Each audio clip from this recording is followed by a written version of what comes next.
Well, Alex, today we're in the kitchen here, and I used to be a waiter, not a very good one, but when I was in there and I had to help out in the kitchen sometimes, I was always afraid of fires, burns, and all kinds of accidents that could happen. I'd like to talk a little bit with you about that today. Safety and kitchen safety, and maybe some of the injuries you've had and how we can avoid them in the kitchen. Okay, well, first of all, it's very important your uniform.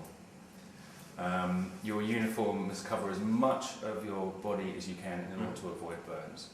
And you should wear a special chef's jacket. It must be made of cotton, because if you get something hot spilt on yourself, you need to be able to take off a layer very quickly, so that you can get rid of the hot liquid. Can we do that again? That's crap. Of course. I'm just saying that all the time.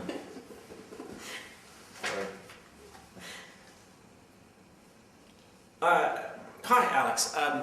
Glad you could make it. I'd like to talk with you today about kitchen safety, and if you had some tips for us. For example, I used to be a waiter, not a very good one, and sometimes I had to help out in the kitchen, and there were a lot of issues about burns, cuts, falling over, that sort of thing. And I just wonder if we could tap your experience a little bit about safety in the kitchen. Well, Tom, actually, funny you should say that is very important, safety in the kitchen. First of all, there's the uniform. You have to cover as much of your skin as you can to avoid burns, and you have to wear a special chef's jacket. It must be made all of cotton, so if you do get something hot on it, it will be safe, and you can take it off as quickly as you can.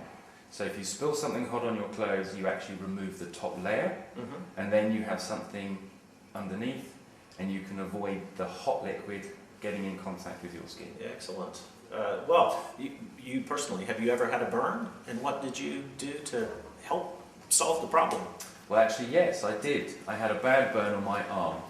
It was caused with hot pork fat, and it blistered up very badly afterwards. However, you need to be careful not to touch the burn and not to break the skin.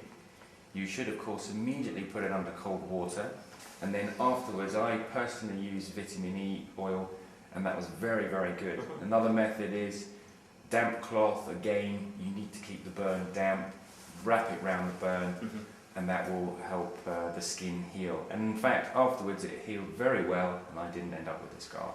Well, wow, amazing. Another thing that frightened me to death were those sharp knives. What about cuts, and how can you avoid being cut? Well, actually, I've never cut myself. Never, ever. Because when you are taught to use a sharp knife, you're taught to keep it away from your fingers at all times. And you will always have the knife in contact with your hand, so you will know where the knife is in relation to the food that you're chopping. And the reason we do that is, again, it's because you need to feel with the knife. But again, I've never cut myself yet, touch wood. Yeah, a ninja cook. Yeah. Excellent, that's fantastic. Well, the last thing that I really had trouble with coming into the kitchen was the slippery floors. Sometimes greasy, sometimes wet. How do you keep from just falling over? Well, actually, we wear very heavy boots. I have a very big pair of heavy boots, and of course we clean the floors very carefully. At the end of every shift, we get rid of as much grease as we can from the floor, obviously, because it's spilling over the pans, and it's very easy to get covered in grease.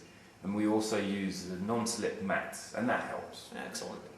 Alex, thanks a lot. Thank you very much.